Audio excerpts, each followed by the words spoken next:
Hello, everyone. Welcome to 7.3 two-way tables and Venn diagrams. Well, it's going to sound familiar to you, hopefully. All right. So general addition rule. We actually saw part of this in the last unit. I mentioned it.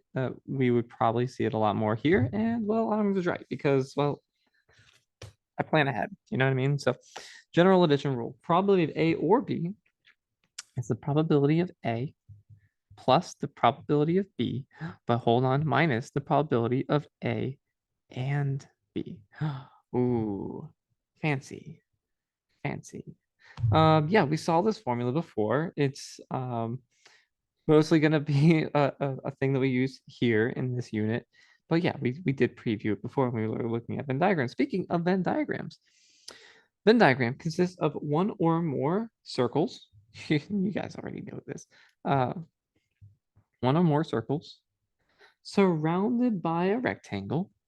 There we go, rectangle. There, nice, nice.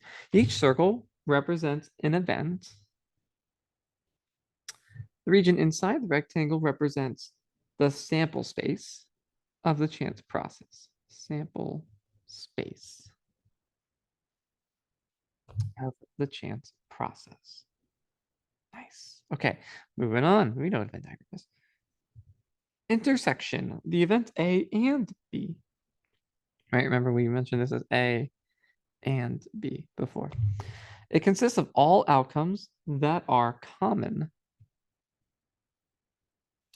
to both events and is denoted A and B. Yeah, so it's already got it down there. So I'll erase this because it's already here. All right, union. Okay, we've discussed these already. The event A or B. It consists of all outcomes that are in event A or event B or both. That is denoted with the U. Okay, A, U, B is the A or B. Very nice. So again, kind of a recap of what we were talking about back in unit 6 with set theory. Now moving on. Example number 1. One question of the census at school survey asks students if they would prefer to be happy, healthy, rich, or famous. Students may choose only one of these responses. The two-way table below summarizes the responses of 218 high school students from the United States by sex. All right. So we have it. We have the happy, healthy, rich, famous. We have male and female. We have all their totals as well. So good to know. Let's get into answering some questions now. Suppose we choose a student at random from these 218 students. Define event A as selecting a female student and event B as selecting a student who prefers to be happy. Find probability of B, this event. Interpret this value in context. Okay, so remember event A, just again, A is selecting a female student, and then B is selecting someone who prefers to be happy.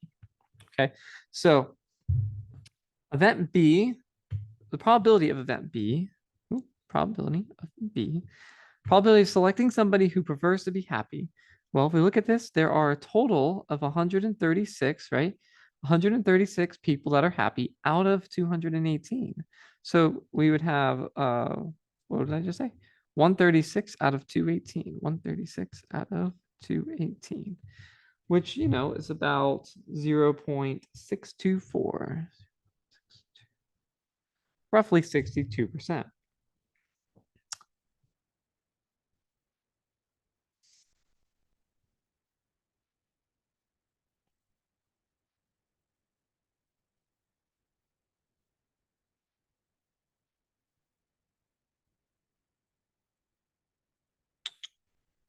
Here we go.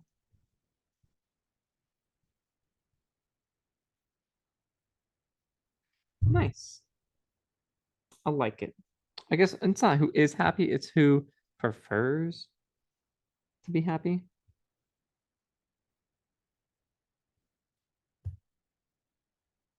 Because, you know, they're choosing what they prefer, not what they are. Probability of female and happy. Okay. So remember, female was A, right? Happy was B, and it's and probability of A and B. Now remember, this is the intersection. Probability of selecting a female and happy. Probability of selecting a female and they're happy, well, female and happy both intersect here at 20, right? There are 20 females who are happy out of, oh, I'm sorry, happy is this one. This one. Female and happy intersect at 90, sorry. There are 90 people in total out of 218, right, who are female and happy, right? Female and happy is 90 out of 218. So probability of A and B is already forgot 90 out of 218. Ooh, where are we going over here? 90 out of 218, which is about 0.413. Probability of 0.413. Very nice. All right. Now probability of A or B. Now this one's interesting. Okay. This one can be a little interesting. So probability of A or B. So there's a couple ways you can kind of think about this, okay? Now, probability of being a female, right? Female, we have 90, 20, 10, and 0. Or being happy, we have 90, 46, right? Now, we don't want to count that 90 twice, right? Because we're counting those, we don't want to count those people twice. But you can see if we added them all up, we would add these numbers together, the 0, 10, 20, 90, and 46, and get that total, right? Because that's all the females and that's all the people who are happy. Now, one way to look at this, remember the formula probability of A and the probability of B, right? Probability of A plus probability of B minus the intersection of A and B. So basically what you're doing here is probability of A, which is being female, we already know that this adds up to 120, right? So we already know that there's 120 females, right? Out of 218. I'm just going to put 120 for now. We'll do the out of 218 later on, right? And the probability of B, again, B's probability of happy, we already have that total as well, the 136. So we're going to add the 136. But the thing is, we obviously, like I said, if we do that, we're going to be counting that 90 amount twice, right? Because we count it once with the females, and we're counting it again when we're counting the happy. So we have to subtract that 90 and females who are happy as well, to kind of figure this out. So ultimately we have, let's see, 120 plus 136 minus 90 is 166 out of 218, which is 0.761. 76% chance of choosing either a female or somebody who's chosen happy. Now, a reminder, if you, like I said in the beginning, if you just added up the numbers that I circled here, the 90, 20, 10, 0, and 46, 90 plus 20 plus 10, that's 220, right? No, I'm sorry. That's 120. And then you add the 46, that's going to be 166. Same number, right? Same number we got here when we did this version of it. So a couple different ways to map this out. It doesn't really matter, but I did want to use a formula. I was like, hey, I can use a formula, so let's use a formula. But either way, there's your answer. We're good to go. Okay. Moving on over here. Where are we going? Here we go. In one large city, 81% of all residents have a smartphone. 73% have internet access at home, and 64% have both. What's the probability that a randomly selected resident has a smartphone or internet access at home? So, probability of smartphone or internet access. Just remember, I'm going to use the formula again. The formula is really, really useful, especially here because, we don't have a table with specific values to go with. So we know the formula is the probability of A, which I guess will be smartphone here, smartphone, minus plus the probability of B, which is internet. Not going to have enough room here, minus the probability of both. Right? So if we follow this formula, we follow this logic, we have 81%, 0.81 who have a smartphone. We have the 73% who have the internet, but minus the 64% who have both. this would get us our answer, probability of smartphone or internet following our formula. So 0.81 plus 0.73 minus the 0.64 is 0.90. So 90% of people have either a smartphone or internet or both.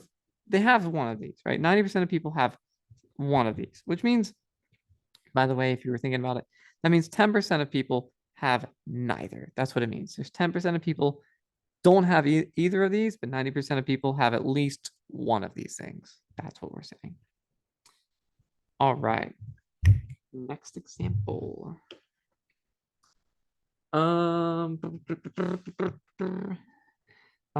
In one large city, 40% of all households own a dog, 32% own a cat, and 18% own both. Suppose we randomly select a household and record which type of pet is owned by that household. Make a Venn diagram to display the sample space of this chance process using events D owns a dog, and C owns a cat. Ooh, okay, Venn diagram time. Here we go. So remember, we get the two circles inside the little rectangle, right? Very nice. We'll put D for dog, C for cat. All right, now here we go. So remember, we work our way from the inside out. 18% own both. So we know that we're going to have a 0.18 right here. Now, be careful with this. 40% of households own a dog, right? 40%. People are going to put 0.4 here, and that's going to be wrong. It's not 0.4. 40%, right? Minus 18%. We already have 18 of the 40%, right? That's the thing. We already have 18 of this 40, which means that here we're going to have 22%, okay? Pay attention. 22 and 18 makes a total of 40%. It works the same way. Same thing with the cat, okay? The cat one, what was the cat? 32%? Yeah, 32% own a cat, but we already have 18 of that 32%. Don't forget this, which means what? We got 14% who own just a cat. Okay, keep this in mind. Now, we can also find out the percent of people who don't own either of these things. So if you add these up, let's see, 0.22 plus 0.18 plus 0.14 is a total of 0.54, 54%, which means that there's 46%, oops, 46% or 0.46 who have neither. And there's your probability model. We have the events and we have the probabilities, and it all adds up to 1 as well, which is good. If you add up all these numbers, it should equal 1. So, yep, keep that in mind. There's your Venn diagram. What's the second part say? Find the probability that a resident owns a dog and not a cat. So probability owns dog and not cat. Basically, we'll just say only a dog. The probability of owns only a dog. Well, because of our Venn diagram, we can answer this right away. 22% of these people have only a dog, 0.22. Bam, just like that. So that's what the benefit of the Venn diagram is. You know, if I asked you, hey, if all I said was this right here, and I said, hey, what percent of people own only a dog?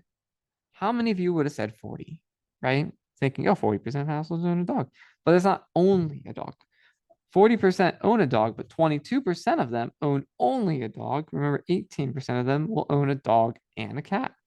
So that's what the Venn diagram helps with, right? You don't see a 22 in that question right there. So the Venn diagram helps get a clearer picture of things so that we can answer questions like this and not get them wrong. All right, but that's going to do it for 7.3. So I will see you guys in 7.4. Bye for now.